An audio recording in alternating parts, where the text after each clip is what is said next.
नमस्कार दोस्तों, एक बार फिर पुनः आपका अपने YouTube चैनल पर स्वागत है। और साथियों, कुछ मेरे मित्रों की कमेंट किया था कि सर आप पीजीटी का जो एग्ज़ाम है उसके अंदर सॉल्यूशन करवाएं। तो पीजीटी का जो मेरा एग्ज़ाम है साथियों, उसी को मैं आपको सोल्व करवाऊंगा। लगभग तो सारे पेपर करवा दूंगा, लेकिन जो मैंने क्वालिफाई किए हैं उसके साथ हम शुरू करते हैं। तो साथियों, रिसेंटली 2021 में मैंने पीजीटी लेवल इंग्लिश का दिया था और इसमें मेरे 94 मार्क्स थे। यहाँ आप देख सकते हो 92 या 93 मैंने लिख रखे हैं। और आप मेरा नाम देख सकते हो, हनुमान कुमार, एमएम कॉलेज में हुआ था। तो मैंने ये क्वालिफाई भी 2021 में रिसेंटली किया। वैसे तो बहुत सारे स्टेट का क्वालिफाई किया है, लेकिन मैं जो रिसेंट में किया है वही आपको लेकर चल रहा हूँ, क्योंकि जो जानकारी है वो रिसेंट की काम करती है। और ऐसा नहीं है कि यही आपको दिखाता हूँ, ये देखो मेरा स्टेट सर्टिफिकेट भी है, जो कि देख सकते हो हनुमान कुमार, फतेहाबाद डिस्ट्रिक्ट। और नंबर आप साइकोलॉजी में देखो कितने हैं मेरे, 22। तो सबसे पहले हम साइकोलॉजी में मैंने 22 नंबर कैसे प्राप्त किए, इसी स्ट्रेटेजी को आपको मैं बताना चाहूँगा। और आगे चलने से पहले आपको एक कहावत बताता हूँ, जिससे आपको ये लगेगा कि आपको सही मेंटर मिला है।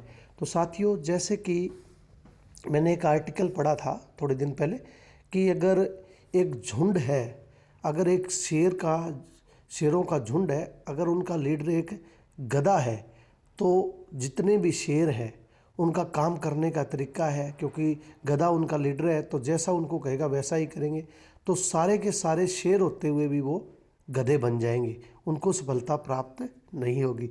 दूसरी तरफ यदि एक शेर है, वो गधों का लीडर है, यानी कि गधों का झुंड है, लेकिन उनका लीडर है वो शेर है, तो सभी गधे क्या कहलाएंगे, शेर कहलाएंगे।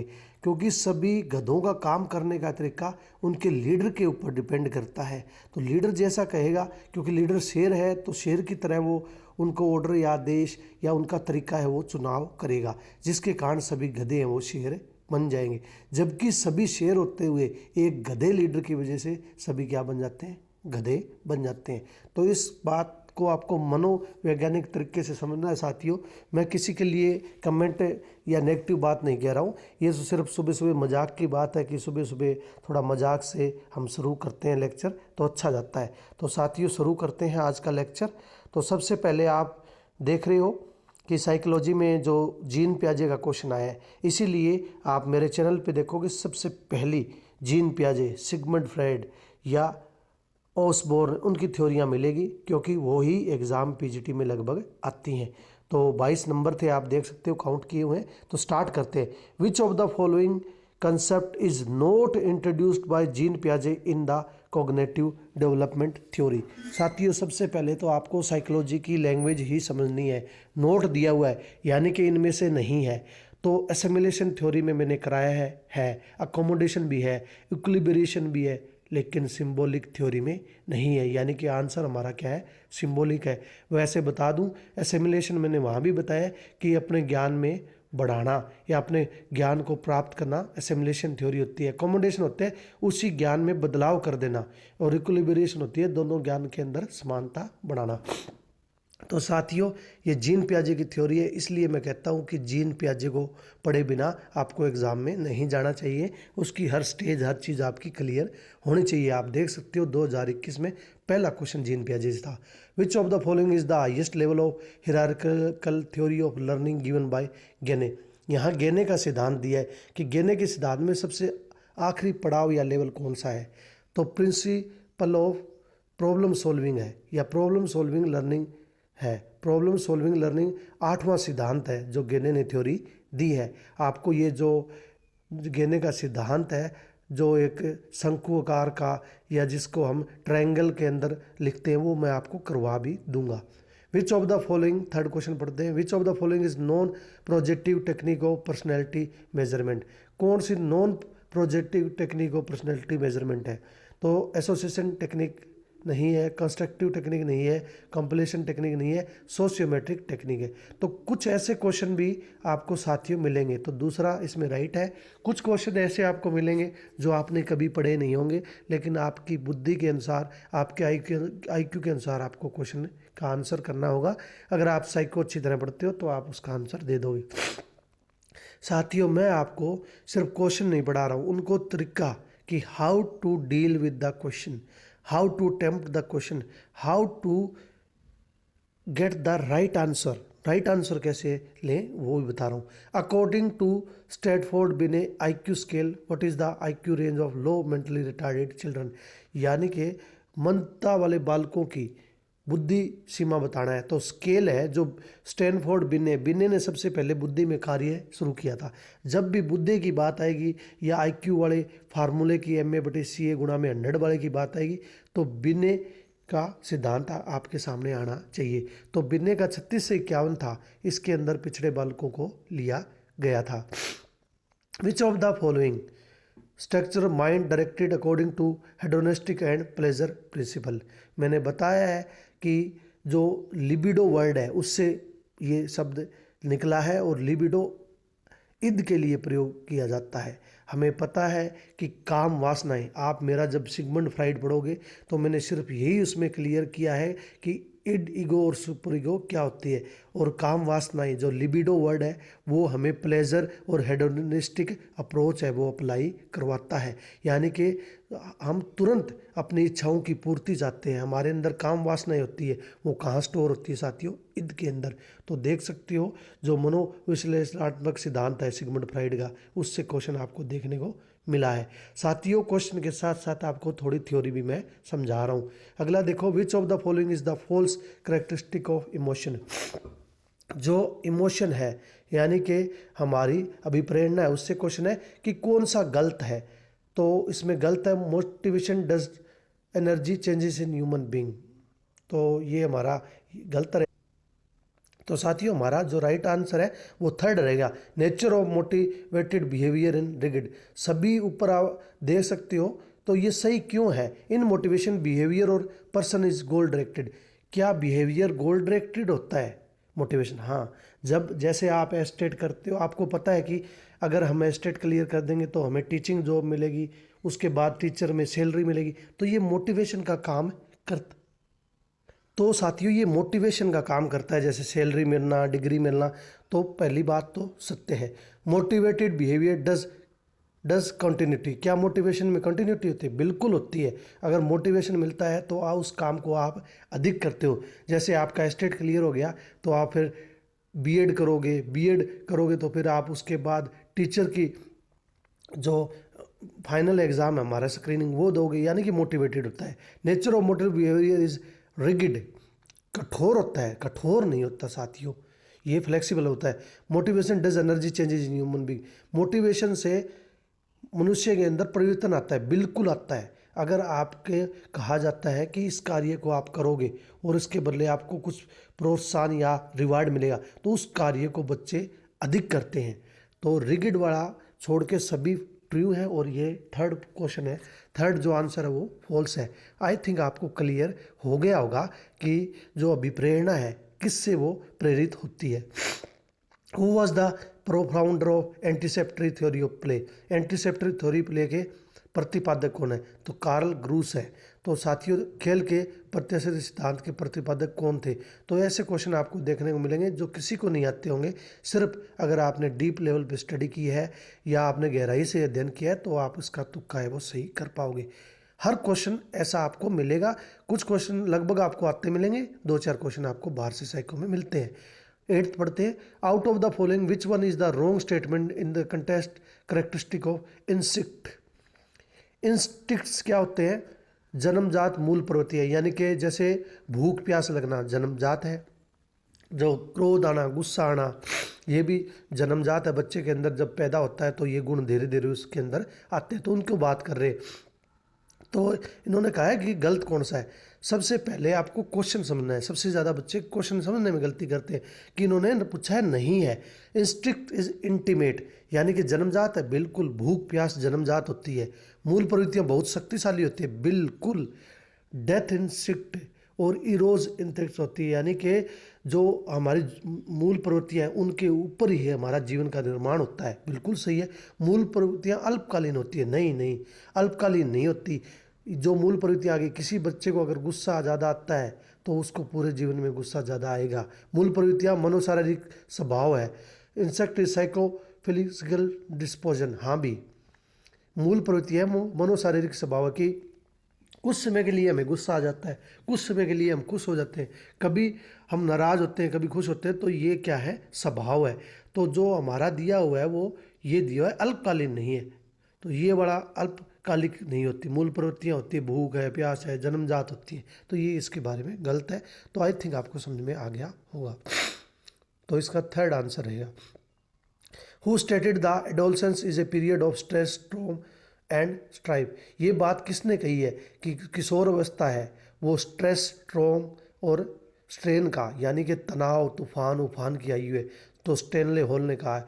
ये कम से कम 4 से 5 बार नेट में आया है, पीजीटी में तो पता नहीं कितनी बार आया है, रिट के अंदर भी हजारों बार आए हैं, और हर जो स्क्रीनिंग एग्जाम है उसमें देखने को मिलता है। तो उफान तूफान की आयु किशोर अवस्था को किसने कहा है, स्टेनले हॉल ने। तो याद रखना है। Who was the propounder of psycho analytical theory. वही बात आ गई, मनोविश्लेषणात्मक सिद्धांत है जो सिगमंड की थ्योरी है साइको एनालिटिकल, उसका प्रतिपादक पूछ रहे हैं, तो आपको मैंने ये करा दिया है, सिगमंड फ्राइड है।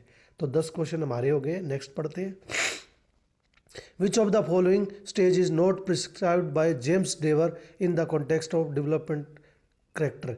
यानी कि जेम्स डेवर की जो थ्योरी है उसके अंदर कौन सी बात नहीं की गई है, तो आपको ये इसके अंदर बताना है। तो कन्फर्मिंग कन्वेंशनल स्टेज, जो कन्वेंशनल स्टेज है वो इसने नहीं दी है, बाकी स्टेज इन्होंने दी है। Who develop the first intelligence test, 12वां। जब भी मैंने बताया था कि बुद्धि शब्द आ जाए, पहला बुद्धि प्रशिक्षण किसने दिया, तो बिना सोचे समझे बिने का नाम आपने याद रखना है। एल्फ्रेड बिने ने MA/CA गुणा में 100 वाला सिद्धांत दिया है। इंटेलिजेंस के मामले में जो भी काम किया है वो एल्फ्रेड बिने ने किया है। और हार्वर्ड गार्डनर को मल्टीपल इंटेलिजेंस, ये क्वेश्चन भी बहुत बार है कि मल्टीपल इंटेलिजेंस के सिद्धांत के प्रतिपादक कौन है, तो हार्वर्ड गार्डनर है। और बुद्धि का सिद्धांत अगर आ जाए तो एल्फ्रेड बिने हमेशा आंसर रहता है। तो एल्फ्रेड बिने 4th रहेगा। Which of the following is false statement, कौन सी गलत है। तो लर्निंग के बारे में, अधिगम के बारे में कहते हैं कि अधिगम है जो हम पढ़ाई करते हैं उसके बारे में, कौन सी गलत है। Learning is a process not a product, तो ये तो सही बात है। ये अधिगम एक प्रक्रिया है, ना कि उत्पाद। प्रक्रिया है, जीवन काल चलती है, निरंतर चलती है। Learning process is always a purposeful, हाँ भी लर्निंग पर्पसफुल होता है। Area of learning is broader, बिल्कुल। लर्निंग प्रोसेस, आप कोई चीज़ क्यों सीखोगे, जब उसकी आपको कोई ना कोई चीज़ का फायदा होगा तो ही सीखोगे। Area of learning is broader, बहुत बड़ा है, कहीं से भी सीख सकते हो आप। स्कूल से सीख सकते हो, किसी व्यक्ति से सीख सकते हो, पक्षी से सीख सकते हो, नेचर से सीख सकते हो, तो ब्रॉडर है। बिहेवियर चेंजेस थ्रू इंस्टिंक्ट, ये गलत है। ये मूल प्रवृत्ति है, वो क्रियाओं द्वारा होने वाले व्यवहार में परिवर्तन अधिगम माने जाते हैं, नहीं भी। जो इंस्टिंक्ट है उसको बिहेवियर हम नहीं मान सकते। तो अधिगम के बारे में ये गलत है, बाकी अधिगम के बारे में राइट है। तो चौथा हमारा आंसर हो जाएगा। Who profound brain storming method of fostering and boosting. Brain storming method है वो किसने दिया है ये बताना है, तो ओसबोर्न ने दिया है, याद रखना ही है।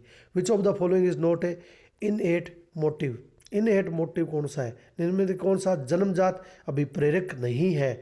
अब बात वही मैंने बता दिया, भूख प्यास तो होते हैं, भूख होती है, प्यास होती है, रेस्ट भी होता है, आराम करना, लेकिन सेफ्टी है वो जन्मजात नहीं है।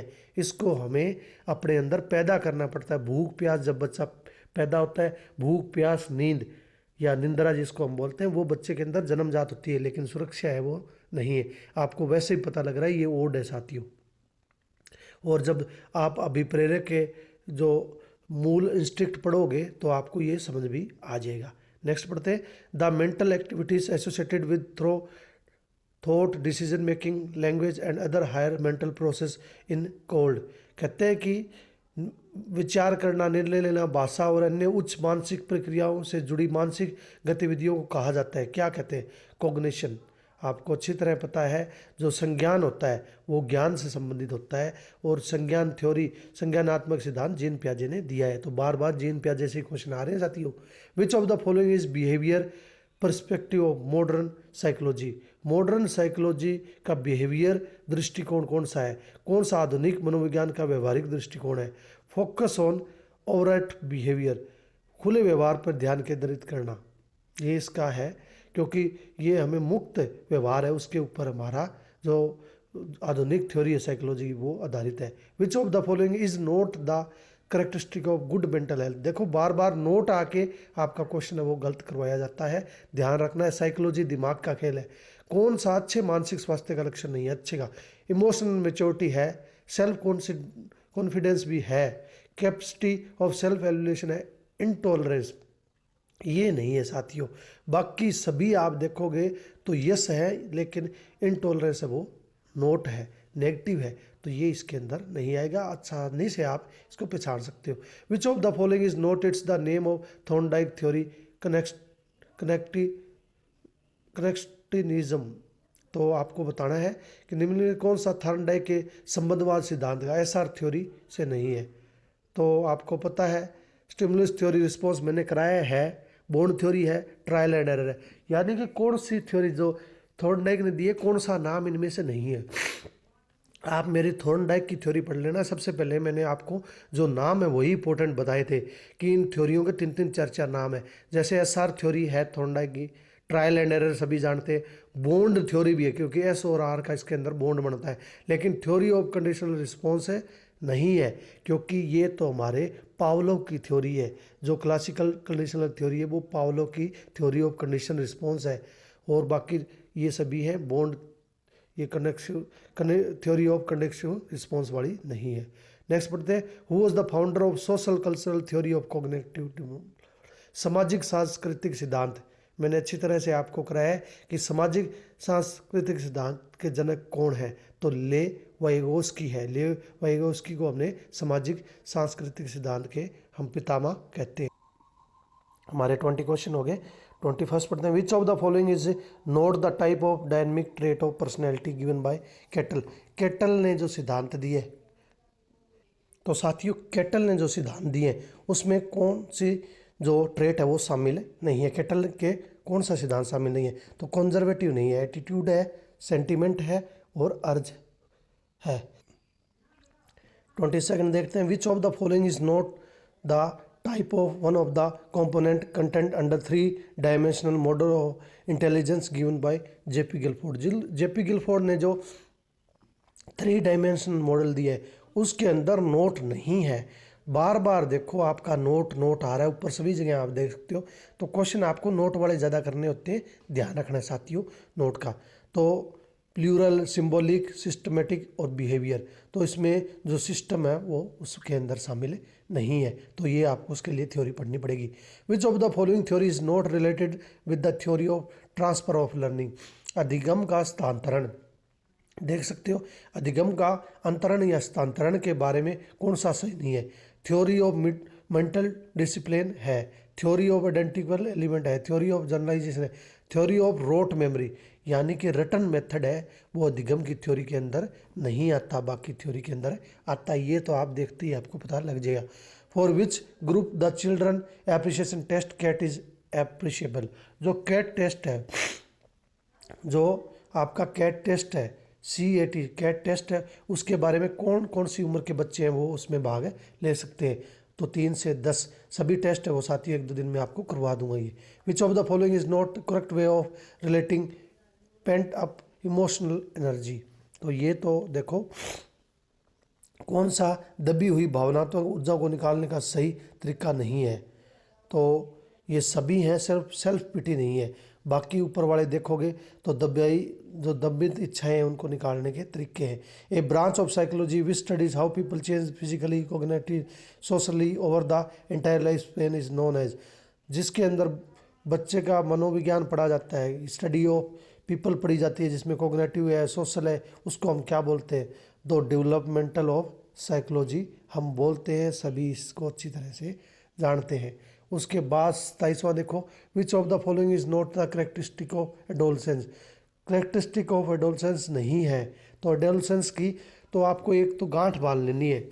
सिगमंड फ्राइड एडोलसेंस को करते हैं, ब्रेनस्टॉर्म भी ओसबोर्न का है, प्लस में जो जीन पियाजे उनकी किशोरावस्था है उसको ही हमने अधिक पढ़ना है। Which of the following is not the characteristic of adolescence. Adolescence की विशेषता नहीं है। मास दिवसपन देखने की प्रवृत्ति बढ़ जाती है, बच्चे सपने देखते हैं, दिन में हीरोइन के सपने लेते हैं हीरो बनने के, तो सही है, शब्दकोश बढ़ जाता है, बिल्कुल बढ़ जाएगा बड़े बच्चे का। मानसिक होता है अपने चरम सीमा पर पहुंच जाती है, बिल्कुल, क्योंकि प्रॉब्लम सॉल्विंग जो आती है बच्चे में वो 18 तक की, 13 के बाद ही आती है। यानी कि ये तीनों दिव्यास्पन, शब्दकोश बढ़ जाता है, मानसिक, ये सभी हैं। लेकिन मांसपेशियों में कुल बाहर के शरीर के बाल नहीं, ये छोटे बच्चे में होता है साथियों। तो ये हमारा एडोलसेंस के बारे में गलत रहेगा। Out of the following one was the wrong statement in the context characteristic of habit. Habit के बारे में निम्नलिखित में से कौन सा एक आदतों की विशेषताओं के संदर्भ में गलत कथन है, यानी कि रॉन्ग स्टेटमेंट है हैबिट में। Habit is automatic response to specific situation. हाँ, जब हम कुछ कंडीशन आती है तो उसका रिस्पॉन्स करते हैं तो हमारी वो क्या बन जाती है, आदत। Habit is well learn performance, बिल्कुल। Habit is promoted under similar circumstances. Habit is acquired through heredity. Habit है वो हमें हेरिडिटी से मिलती है, नहीं। हैबिट क्या जन्मजात होती है साथियों? चोरी करने की किसी को आदत है तो क्या वो जन्मजात होती है? नहीं, वो जैसा उसको वातावरण मिलता है तो एक व्यक्ति चोर, पुलिस, डॉक्टर बनता है। तो हैबिट है, आदत है, वो बच्चे में जन्मजात नहीं होती साथियों, ये गलत है। ये हेरिडिटिकल नहीं होती, ये सिर्फ इन्वायरमेंट से आती है। तो ये हमारा क्या हो जाएगा, गलत हो जाएगा साथियों। पता लग गया होगा। Which of the following is not the type of projective technique personality development. तो which of the following is not type of projective technique of personality measurement की कौन सी नहीं है? तो Woodworth personal data sheet नहीं है, बाकी सारे इसके साथ रिलेटेड है। Which of the following correct logical order of element of memory.